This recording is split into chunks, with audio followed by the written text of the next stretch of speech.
Pepto-Bismol commercial go again, buddy? I got this big old Yeti for my birthday too. 46 ounces. Oh, snap. Yeah, it has the kid's name and the birth date on it. I should probably send you a picture. It's actually almost the color of Pepto-Bismol. Yeah, honestly. Upset stomach, diarrhea. Yeah, Gainz Nation, man. It was a rough week. So as you guys could tell, like last week we did do the podcast, and honestly, I was just truly scared. So like I told Roman, I didn't even text. Usually we'll record like Wednesdays or Thursdays, but I didn't even text you until Thursday. But so like pretty much I got a stomach bug. Like long story short, I went to the doctors. The doctor said I must have ate something because like no one else was sick. We had a bunch of family over like the Saturday before. It was like Monday evening, and then I've never felt this pain before. Like, dude, every 30 minutes to like an hour, I was like going to the bathroom. So to dedicate like 30-40 minutes to like have a conversation with you was like, that's why I had to just cancel, because it's like I know I could probably like hold it, but like, man, it got to the point where I just couldn't even. It was like, talk about the colon, like you were saying, a colon cleanse. I pretty much had like a colon cleanse this whole last week. So, but no, I think it's a lot better now. It feels a lot better. I haven't been going to the bathroom like nearly as much, obviously. And yeah, I finally. So I was literally besides like my birthday was Saturday. Besides like my birthday, Monday. So a whole week after was like the first time I ate like, actually, you know what? For my birthday, I didn't really eat like normal food besides I had cake and I had beer on my birthday. But like that's the only other, besides that, I was literally eating like eggs, crackers, soup, chicken breast and chicken thighs, and like rice. And that's about it. Literally, that's all I ate. I didn't eat anything else. Man, I some days there, I'm pretty sure I got like maybe 50 grams of protein, whereas I get about 200 grams on a normal day of protein. It was rough. I lost about like 5 or 6 pounds. Like I didn't weigh myself every day, but I just weighed myself the one day. I was down to like 199. So, and I was like 204, 205. So maybe, I don't even know if maybe I lost more weight. I couldn't tell you. It wasn't even like the end of me being sick and I weighed myself, but it was really weird, man, just eating that stuff. And like, I didn't eat like a lot of chicken or eggs. I had like maybe like 3 eggs for breakfast. And then like for lunch, I tried to have chicken. And then for dinner, I had a little bit of chicken, but like it was like probably like 4-ounce servings of chicken for lunch and dinner. But yeah, Monday was like the first time I ate real food. Like, we went out and had steak, and because it was our anniversary, and we had steak, and I had like oysters, Rockefeller, sweet potato casserole, Brussels sprouts, and truffle oil fries. So like they fry the fries in truffle oil, which is like, it's so good. I don't know if people like mushrooms, but the truffle fries are amazing. But yeah, and that felt fine. Like I even had my doctor try to just like chill on dairy for a while, and I literally had the creme brulee on Monday, and I'm like, oh no, I'm gonna probably go through a world of pain. And honestly, it wasn't that bad. So yeah, I haven't drank coffee in like a week and a half. I haven't drank coffee since last Monday, and I'm not gonna drink coffee probably till Friday. So it's been weird. I haven't had really caffeine like for the past like week and a half. Yesterday and today, thankfully I have caffeine pills. I just don't want the coffee to bother my stomach right now with like the acidity and all that. Yeah. But yeah, yesterday I popped a 200 milligram of caffeine, and then this morning I worked out and then I popped a 200 milligram of caffeine. But other than that, that's the only caffeine I've been having for the past, since last Monday. So I haven't had coffee. So it's been really weird. I do miss coffee a lot. So. It's honestly like one of the things I look forward to most in the morning is like just waking up and like having that like cup of coffee. I don't know. I'm just like, I've done it for so long. So I think it's one of those things that like it creates like a common string from day to day. And it's just one of those things that like I look forward to. It's such a small thing, like it's probably done in like 5 or 10 minutes. But I'm so cheap too. Like I stopped buying coffee. Like I was never a person that would buy coffee every day. But I stopped buying coffee writ large back in like 2012, maybe 2013. I'm like, I won't even do it anymore. Like I will not. So I just like, I do the French press in the morning and whatnot. And I'm like, coffee purists would be so disgusted because I heat up the water on the stove. I put the coffee grounds in. I pour the water in, stir it right away, press it right away. They're like, no, you're supposed to wait. You're only supposed to press it this much after 5 minutes and this after. I'm like, nope, straight back. But yeah, man, I don't know what to do without my morning cup of coffee.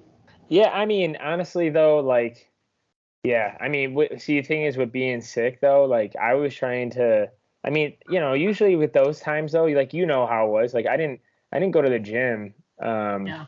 Yeah, I didn't go to the gym until I did a home workout on Friday. So like I got sick Monday. I didn't go to the gym, and then Friday I did a basement workout, which was like kind of just like I guess lollygagging, and I would just take I was like taking like almost like 5 minute breaks, and then I think I went to the gym on like either Saturday or Sunday. I can't remember. Because it wasn't for my birthday. I don't think I went on maybe I did go on my birthday. I don't know. Or maybe I went Sunday. I can't remember. But yeah, it was like it's probably been one of the longest times I've gotten like out of the gym too last week, which is like really weird because like I'm not the one that really misses like more than like 2 or 3 days. And I thought this was a regular sickness. It wasn't, obviously. If it was like the common cold, yeah, I'd probably be there in like 2 or 3 days. But no, it wasn't, unfortunately. And I actually did a promise to not like go to the gym fully until like I'm 100% now. So I'm hopefully gonna take that to the heart because I'm also one of those people that if I'm feeling like 50% better, I'll go to the gym. But yeah, I don't think it's worth it anymore. And I took this long off like the one time, and I know Roman probably would agree with me, but like I don't know. I think if I do get sick the next time, I just won't go until like I'm 100%. Which it's like, and it's like I shouldn't have a problem with it because like I didn't really miss out too much of my strength gains. Like today I did overhead press, and I think I was doing like 145 or 150 for reps of 2, and then I was only able to do like 135. Like I did a set of 145, but it felt like RPE like 10 to do a set of 2 because of like probably the minimal amount of protein throughout the whole week. But yeah, I'm back and I'm better.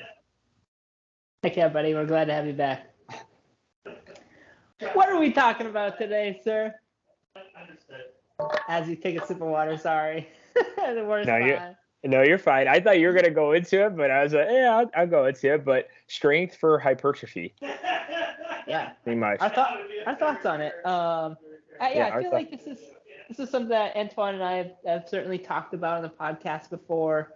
I think it's something that's like still I guess misdiagnosed in the workout world too.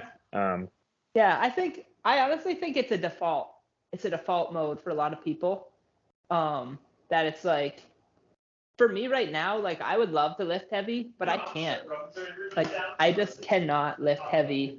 I did the 135 by 10 the other day on squats. But part of my goal was it to be pain free, and it's just like it's just not working for me. So I've had to augment my training to be able to still like make gains and still make my gains, body composition changes, and I want to make body composition changes for like what I perceive to be the better, and I have. Like I am probably pretty close to like the best that I think that like my muscularity has ever looked, and I haven't been able to lift heavy at all.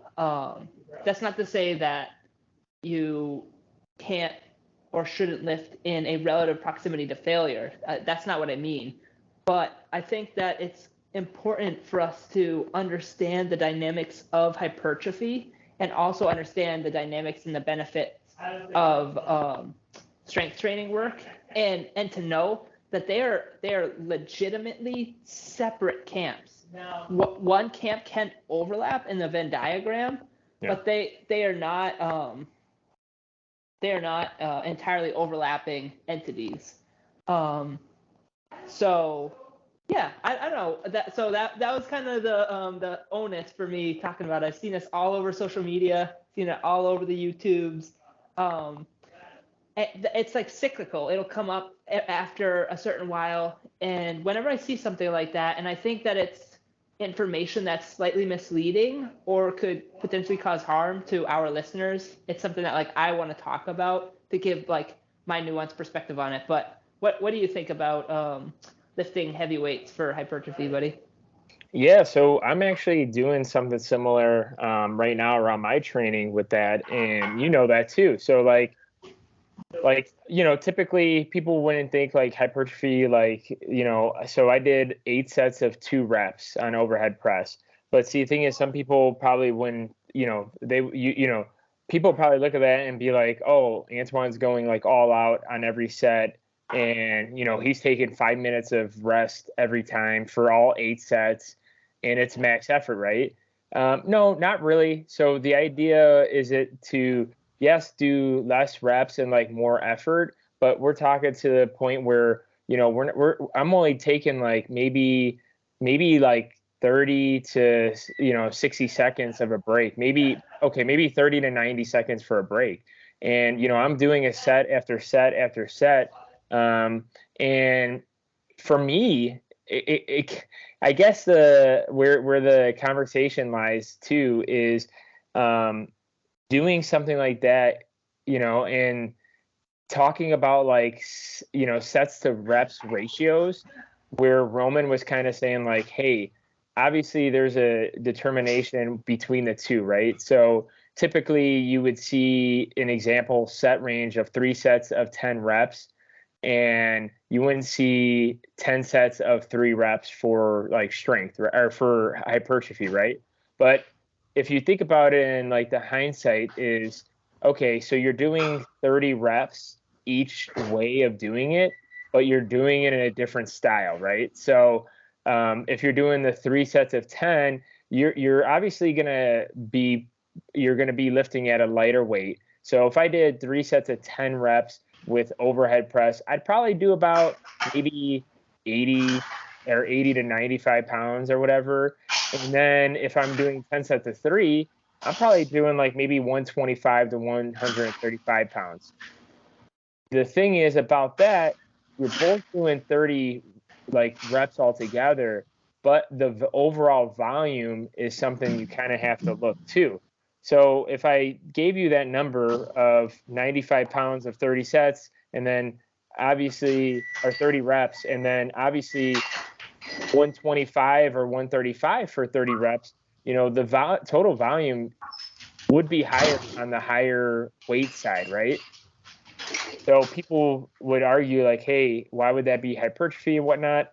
And for me, I think it does differ too at some point, right? I think because of the thing is, it's hard to I feel like I'm gonna have a lot longer to justify this, Roman. But do you want to go in a little bit before I feel like I need to clarify some of it, but go ahead and go forth on that conversation I just said. I think that particular example, you actually end up because of the additional sets at such a higher weight, I believe that the volume ends up being more on the strength side of things, because I don't really believe in that as like it's more of a continuum, if you will. Obviously, like if you're trying to train as like a power lifter, you want to be closer to a single rep, because that is what you do. You do 1 rep of a squat, you do 1 rep of a bench press in a very specific form, you do 1 rep of a deadlift. But it's not to say there's not zero hypertrophy from that. But one thing that I think is also one thing that I think is also a misnomer in the fitness industry is the whole concept around volume. That people think that it's like volume. If I'm hitting volume, like today was a volume chest day, Yeah. Just because you're hitting volume doesn't necessarily mean that you're maximally or even optimally or even sufficiently stimulating your chest, for example. I'll give you an example. So let's say that you were doing 10 sets of 3 reps and you were going all out, like balls to the walls, like hammering those sets. So let's say your 1 rep max is like 250, for example. You're able to do like 225, 215, 205, 205, 205, 180. You get the point. Yeah. And your chest is destroyed. Like you're like so amped. The amount of fatigue that you accrued from doing those 10 sets, that may come back to bite you because the weight was so heavy. You weren't focusing that just on the chest. You're focusing that on the front delt, on the tricep, Yep. a little bit on your spinal erectors, right? Because you're trying to maintain that nice arch with your chest up in the air so you can get a maximal stretch on your pecs when the bar hits your chest. Whereas you may get a more optimal stimulus by doing that same workout, but changing up the reps and set schemes. So let's say you did 6 sets of bench at, let's say, between 8 to 12 reps, for example, and every single rep you're feeling your chest, the fibers just feel like they're ripping out of your chest. The pump is insane. But you get a little bit of fatigue in your front delt, a little bit of fatigue in your delts, but for the most part, you feel it in your chest, and your form is going to be specific so that you do feel it in your chest. We know based off of studies that if you bring your mind's attention to a particular muscle group, then you may alter your form in order to be able to optimally stimulate that muscle to the desired amount of stimulus. You now may be able to recover that much sooner and hit that workout again, and in the totality of a programming session, when you periodize it out, my hypothesis, so I can't say this is 100% because everyone's a little different, but my hypothesis would be the person that is maximally stimulating their chest as opposed to destroying their chest, destroying their rear delt, destroying their triceps, because that is what ends up happening, and sometimes that's desired when you do a rep scheme, a set rep scheme of 3 sets or 10 sets of 3 versus the 6 sets of 8 to 12, for example. That volume let's say that volume ended up equating out to be the exact same, but because of the overall, what like Mike Israetel would call like the higher stimulus to fatigue ratio, or rather lower stimulus to fatigue ratio, you want as high of a stimulus as possible, as low a fatigue as possible from an exercise. That may not be optimal or actually beneficial or even like adequate towards what your goals may be. What do you think about that, buddy? Yeah. So like that was maybe what I was trying to get to next, and I'm glad that you kind of got to that conversation, because the thing is, I think a lot of people will kind of misinterpret that and think like, hey, that could be better because the volume, back to the example with the overhead press, it's like, hey, I'm able to do 120 for 10 sets of 3, but I can't do 3 sets of 10 with more than 95 pounds, and I'm not getting the total volume. And to your point, Roman, it's like, hey, I think if you go back to the goal or your goals and see if like, hey, if for some reason that would specifically help that goal of like a stronger overhead press, and training to like the lower rep ranges are going to maybe help you get there, then yes. But if you kind of what you were talking about, when you look at it overall, like, hey, then what if you had to do like, you had to do like cable flies next, or like, chest flies next on the dumbbells, and you just like wore out your whole front deltoid, your whole chest. And then now, instead of being able to do like 40-pound dumbbells for chest flies, you were able to only do like 20 or 25 pounds. And, maybe eventually things could catch up, right? Like, eventually, like if you did like 5 weeks of that, maybe you could get back to the 40-pound dumbbells after doing that.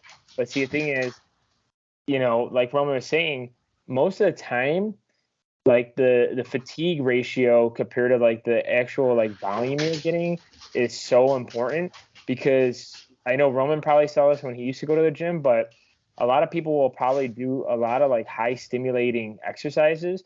And, that's where I had to stop doing some of the things like, hey, sometimes I have to stop doing RDLs because I can get so heavy on them, but they sometimes are so fatiguing for me where like, if some days after squats and RDLs, like I just want to go home. Like, some days, but like, no, I have to do pull-ups. I have to do, I think lateral raises. And then I think I got to do another like horizontal rows, and then, or I think I do pull-ups and then horizontal rows and then like some calf work.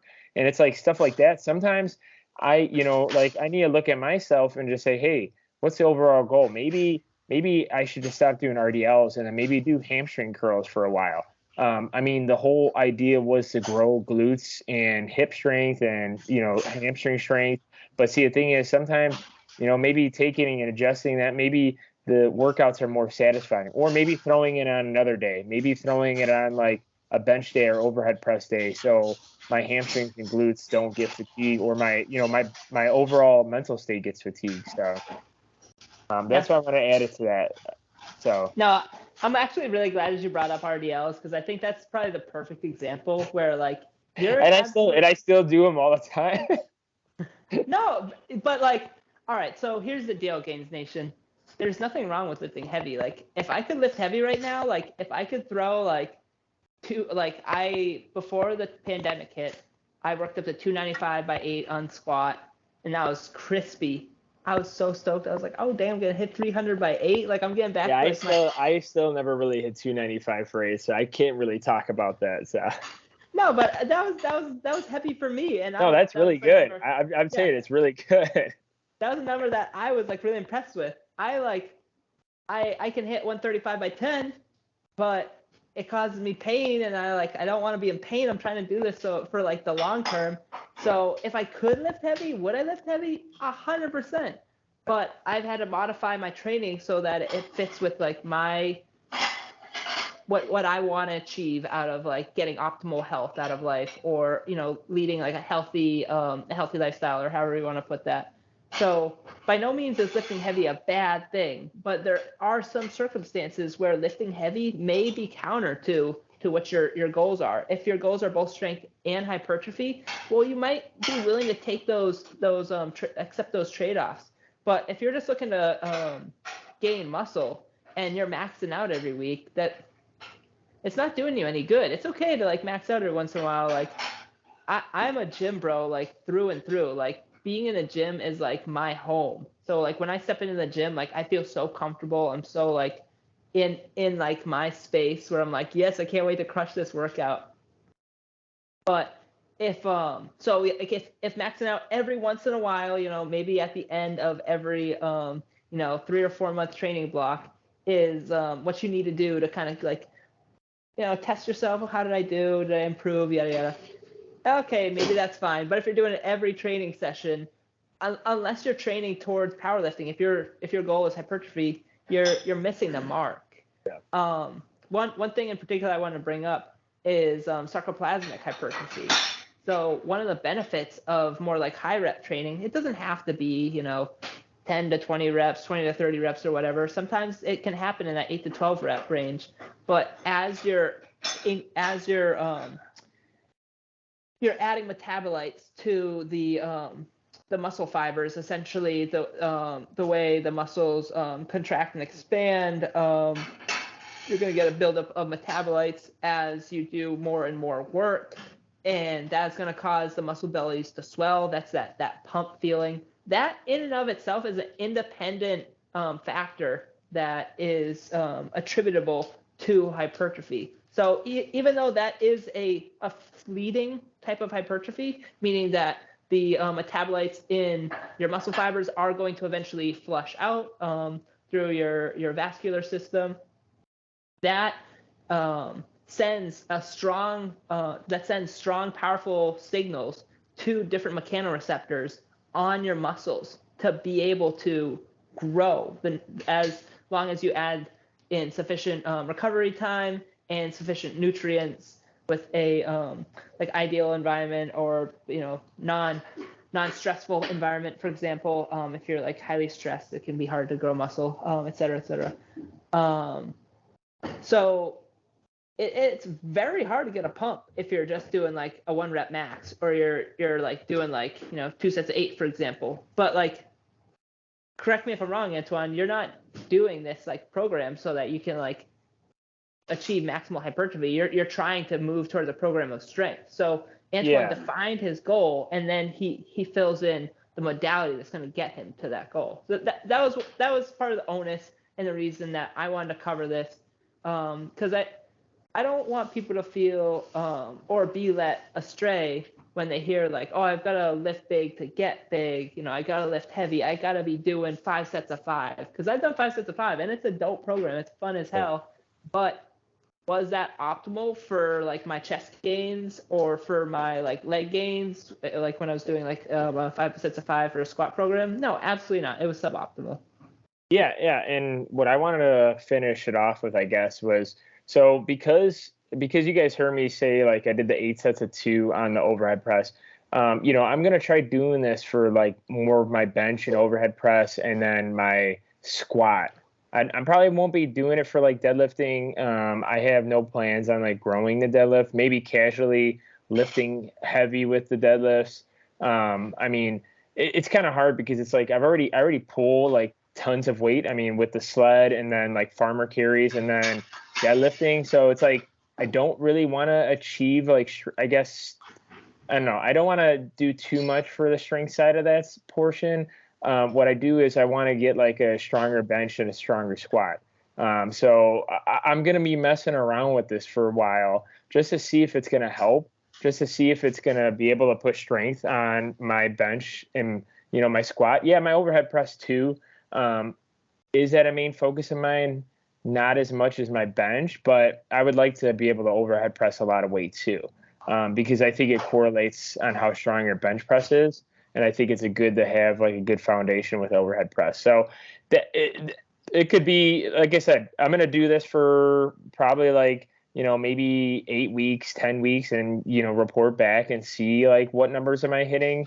I don't know if I'm going to maybe test maybe like in 8 to 10 weeks, but I want to be able to do something. Obviously with my squat form changing, it's going to be a little bit hard to like kind of test PRs, but obviously right now it might be a little bit, maybe like I'll gauge, heavier weights with squat, and then like for the overhead press and bench, you'll be able to see a little bit more on that, because it's going to be really interesting, because I've never done something like this when it came to like bench or overhead press or squat. So yeah, I wanted to see, and then obviously we'll report back. But yeah, that's all I wanted to say. Also too, before I forget, Roman, I finally bought a blood pressure monitor. Nice. So I wanted to check in. I haven't really done anything yet. I just got it like this Saturday. So I haven't really did it, but I wanted to start doing like maybe like every other day testing, or maybe like twice a week, and just see where I'm at. And then yeah, so That's I got that. I want to, because we just did that blood pressure episode, and then Sam's still kind of, she's not like low, but she's like a little bit lower than normal. So we're trying to raise her blood pressure up. A lot of people don't have that problem, right? Yeah. Plenty of salt, give her salt. Yeah. And I try, because I do most of the cooking, so I try. Yeah, so we'll check in to see how she's doing in that, and then for me, I just want to obviously stay normal range. So, but yeah, I wanted to say that before I forget, because that for some reason popped in my head as you were talking. But anything else you want to do to close this out, Roman? Anything you want to say? I'll just throw it out there for Gainz Nation. I'm running 3 challenges this month. Still got the 100 push-ups per day challenge. Doing a pull-up challenge, so pull-ups every day, starting with 15, ended the month with 45. So it ascends 1 pull-up per day, 1 additional pull-up per day. And then I'm on like a little bit of a mini cut right now. I'd say it's going okay. I've definitely had some days. I was like super anal about tracking, like down to like the 10th of a macro, like a 10th of a carb. I'm like, this is stupid. Like, this is stressing me out for no reason. So I become like a little bit more liberal with myself with like tracking and stuff like that. So I'm like, oh yeah, that looks like a cup and a half of Greek yogurt. But mostly I've just like cut a lot of like maybe like more higher fat like meat. So as opposed to getting like 80-20 ground beef, which like I really like for like, you know, hamburger, Taco Tuesday, burritos, I'm getting like 93.7 ground beef, for example. God damn, buddy. Yeah. I haven't bought Gainz. 80 in like forever. Jeez Louise.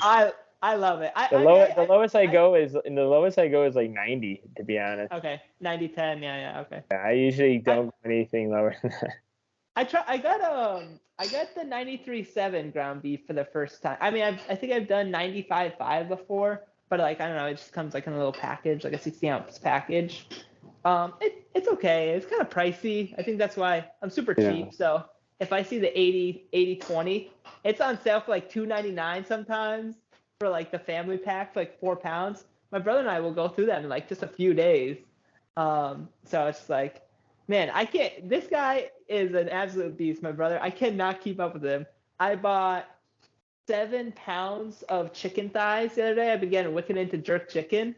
Chicken thighs are really good. It was gone in like 2 days. 7 pounds of chicken. This is between him and myself and my partner. Yeah, chicken thighs are really good. I've been eating more instead of just buying chicken breasts because they just have such more flavor than chicken breasts. Like, I mean, I'd rather just give in to the fat and the thighs than eat chicken breasts all the time. It's just, in my opinion, I like the chicken thighs. But yeah, give me that jerk recipe, man. Yeah, I'll send you the marinade that we use. You'll have to try it out. So you got to marinate it overnight. So you do throw the marinade in, make sure you massage it in. I recommend that you add a little bit of either lemon or lime. You can use vinegar if you're deficient, you know, a cooking vinegar. But I recommend lemon or lime. You marinate that overnight. Then you put that in a pan. You cook it on low temperature, 300 to 325. Some people might even say 250 for, you know, if you're lower, it has to be a longer time. I usually do 350 for about an hour. I'll drain out all the fat and all the water that's come out of the chicken.